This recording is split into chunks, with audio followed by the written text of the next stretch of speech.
I've got this model of this little gecko, this little lizard here, and I'm wanting to add some detail running down the back and the tail. But instead of modeling it in, I figured I could use a displacement map. But what I want to do is I want to control how much detail I put on the rest of the character. So if I come over to texture wire, what I want is I want a lot of detail down here, but keep this fairly light at render time. So what we can do is we can take advantage of adaptive pixel subdivision, and so I thought we could take a look at doing that. What I'm going to do is I'm going to move over to weight shade, and I'm going to create a new weight map. So we'll come over here to new, and I'm going to call this, let's call this spine. And I'm not going to have an initial value, and I'm going to create it. Then I'm going to select the polys that run down the spine, say something like this. Come over to map, set map value, and I'm going to give it 100% value. Okay, so we've got 100% value down the spine and 0% value everywhere else. Okay. And the other thing I'm going to do, just so that I have even more control with adaptive pixel subdivision, is right now there's the mesh is so light that there's not that many points that separate it. So I'm going to, and because this is a subdivisional surface, it's a subpatch object, what I'm going to do is I'm going to subdivide it so that it becomes denser. Now, it's a denser mesh, but all that means is that I can lower the sub D amount, like how much I want to subdivide it at render time, up here. Instead of using like a default of 3, I might be able to get away with a 1 because it's so dense now. Okay, so let's go ahead and save that and shoot it over to layout. Okay, I'm just going to grab my camera, Shift C, T for move, and I'm just going to rotate. Actually, just so I don't have to mess much with the light, I'm going to just get a framing and then I'll rotate the character. That'll work. Okay, something like this. I'm going to grab the character and I want to be able to see that back, see the spine, so that we can really see what's going on. Okay. Now, in order to really see what's happening, I'm going to change the backdrop color. So Control F5 to bring up the Effects panel with the Backdrop tab active. And we'll just pick something that I know will work. This it's like school bus yellow. That'll work. Okay, and we'll do a render. Okay, so here's our character. Let's see the wireframe though. So I'm going to go over to Object, Properties, Edges. I'm going to select Other Edges, and I'm just going to pick white, just so that we can really see it. And this is what we're getting. This is at a subpatch level of 3, and the way we can check that is under the Geometry tab, we're saying, well, we're going to display it at 3, and we're going to render it at 3, and that's for the entire object.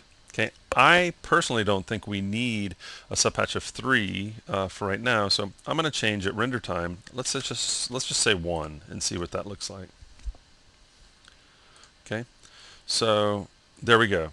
So you can see that it's evenly 1 for every polygon, it's subdividing at a level of 1. But I want to have more geometry where I put that weight map, where the weight map value is higher. And I can do that by changing the render subpatch level from per object level. Let's change that to per polygon level. That means for every polygon, we can control what the subdivision level is. So I'm going to go to T for texture editor. Let's change the layer type to gradient. Let's change the input parameter to weight map, and let's use that spine weight map that we created. And now we need to tell it, well, what level do we want. So right here at -100, the value is at 1, and that works for me. And we'll say that at 0 it can be 1. So weight map value of 0, which was pretty much the whole character except for the spine. So a parameter of 100, that's that spine. Let's set that to 6 and see what that looks like. Okay, so we'll do a render. Okay, can you see that we've got a lot more geometry where that weight map value is, and then we only have a subpatch level of 1 here.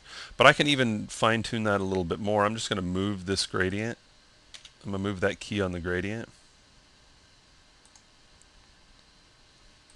Okay. See, as I toggle, you can see it's less geometry here. And I can refine that. If I want more than 1 here, I can. But what I'm really going for is this really dense area on the back. There's no reason to have a lot of geometry where I don't need it. So I can control it with a weight map. There's a lot of other ways I can control it. The input parameter, we've got all different options here. But let's use the weight map here. So let's say we're happy with that. We got a lot of geometry to work with here, and we got enough here, but if we want, we can always change that from 1. Well, let's go ahead and do it while we're here. Let's change that from 1 to 2. Okay, and you can see it changes our gradient. And we'll do another render.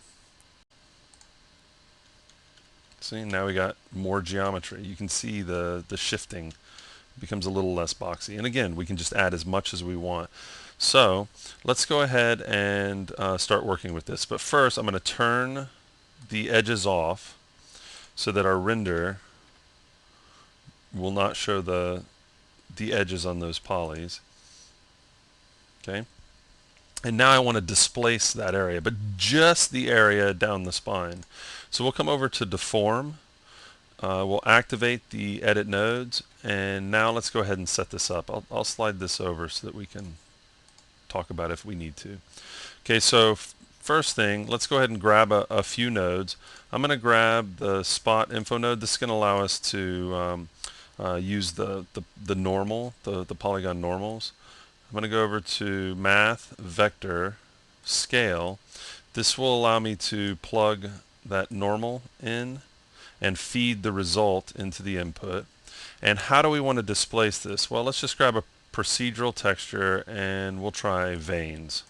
Okay, some kind of little scaly thing going on here. And for the scale, I'm just going to try 0.1. We can always adjust this later.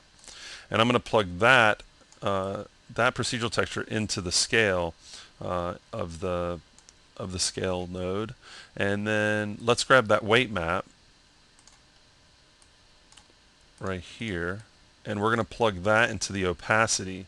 So we're going to say the spine weight map values are going to control where the displacement's going to take place, and then I'm going to plug the result of all of this into the input of the parameter. Now we should be able to see, okay, wow, we've got a massive value. 100% value is really going to town on this. So I'm going to want to adjust that a little bit.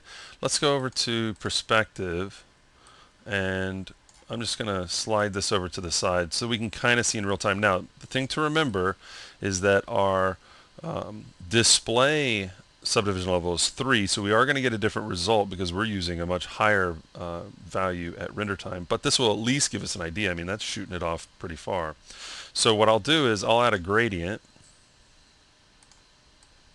and I'm going to plug that into the input. Now this is going to blow up back here because now I'm saying displace everything, because the weight map is what's actually controlling. Let's open this up just a little bit.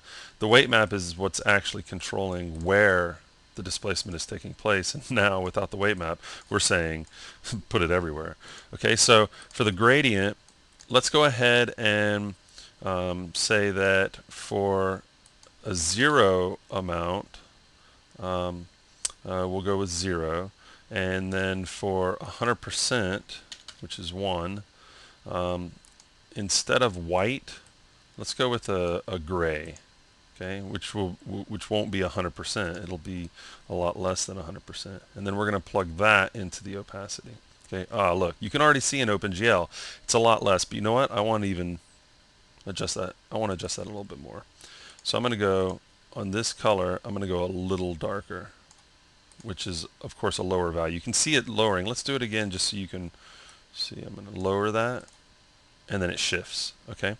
So let's bring this guy over here, and let's do a render. Okay, So you can see that I'm displacing the geometry, but only where that weight map value is, where that weight map is with the high value. And I'm also taking advantage of all that extra geometry that's helping me get the detail in my displacement. But you know what? It's still really crazy. So I'm going to lower it even more. Lower value. Okay, kind of take a peek back here. That's looking much nicer in OpenGL. Let's see what it looks like here. Okay, so there you go. If you want to subdivide a mesh and have full control over where you're adding that geometry, well, you're going to want to take advantage of the APS system, the Adaptive Pixel Subdivision system. And then we can also use the same weight map to control. Let's just take one quick look. Okay, you can control using that same weight map, and this gradient is not needed. If I wanted to, I could have gone back to Modeler and lowered the weight map value from 100%. I could have made it, 20, 30%, but I figured why go back over to Modeler when I can just stick a gradient in between there and further refine the weight map value before I plug it in here. So this is the setup if you're wanting to control where you're displacing the geometry. So I'm using that weight map to control that. And then I'm going to go ahead and close this down, go over to Object Properties, and then for the amount of geometry that I want to create at render time, so the render subpatch level, I'm doing it on a per polygon level, and all I have to do is come over here and create a gradient using that weight map, and I can control how high the subdivision level is per polygon based on the weight map. So it's a quick way to have that kind of control over your subpatch objects.